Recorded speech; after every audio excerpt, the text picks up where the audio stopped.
Thought our guys played hard, after a week off. Thought we had a good plan in place. Thought we executed the plan really well. To start the game, we were very stingy on defense. We shared the ball on offense. I thought second half we couldn't sustain it. And some of it had to do with Virginia. They tightened up their pressure. They really did a good job of trying to wear our guards down, picking out full court.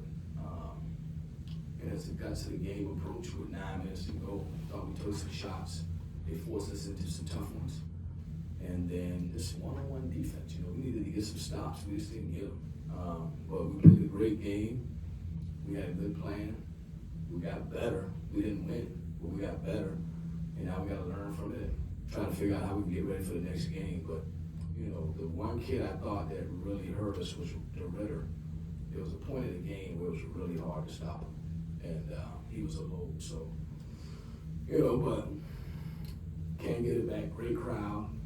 Great energy in the building, and so we got to try to figure out how do we learn from this game and get ready for the next one.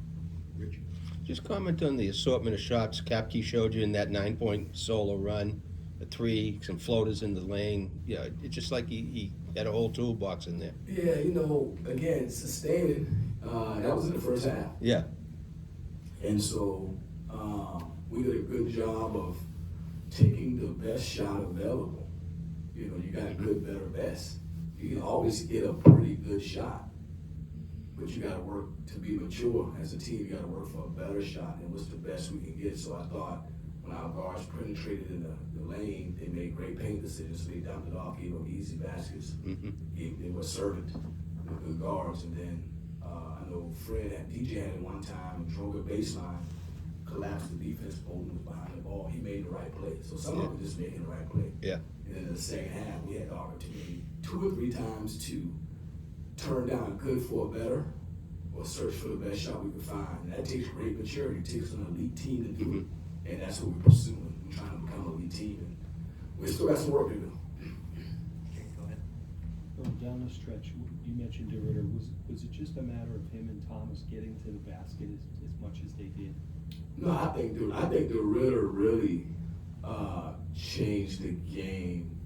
I don't know at what point, maybe the 11-minute mark, 10-minute mark, but he had 3 or 4 baskets where it was a tie game. Yeah. Where he just delivered, time after time he delivered. And so, and then late, there was multiple guys. Again, 1 possession game, multiple guys, and we got beat 1-on-1. And we either fouled or gave something up at the rim. And so it happened 2 or 3 times. But in a possession game like that, when the game is so close and no team can separate, all it takes is a 90-second to a 2-minute match that can flip the game. Coach, can you just expand on kind of how they tightened up defensively in the second half? And it seemed like in the first, you guys had a lot of offensive sets, got open shots, especially from 3, and then it kind of fell off after that. Just talk about tightening up. I think some of it was they pressed the whole game. They were picking up full court, trying to wear our guards down. And it was just a patch maybe at the 9-minute mark, 10-minute mark, 1 possession game. It went from 1 to 6. And in a game like that, 6 or 8 points is a big deal because nobody can separate. So I just think they had a lineup out on the court that was long.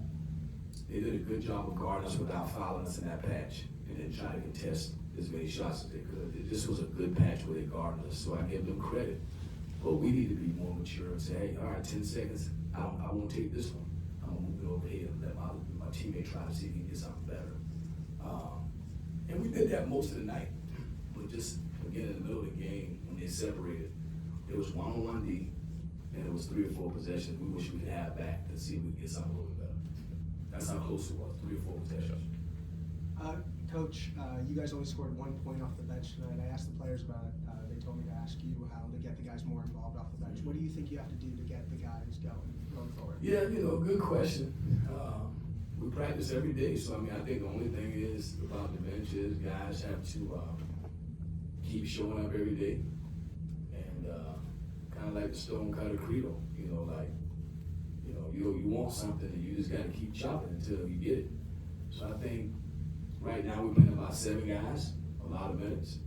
There's another 2 or 3 guys that want to play.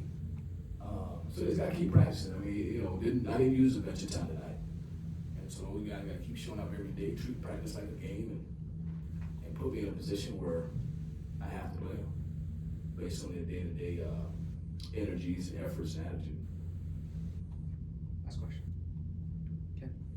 Coach, can you talk about Bowden's development? He seems like he's becoming more of an offensive player for you as much as other things he's done. I mean, he's becoming who we thought he could be. Obviously, you know, he's only been with us for 6 months. And so what we knew when we took him, there was a possibility we could have him for multiple years because he had multiple years. And we thought having a multiple year guy at BC was a positive force because we're a developmental program and guys get better in our program. So the longer we can keep them, the better they can become. And so yeah, he's doing well, he's gotten better.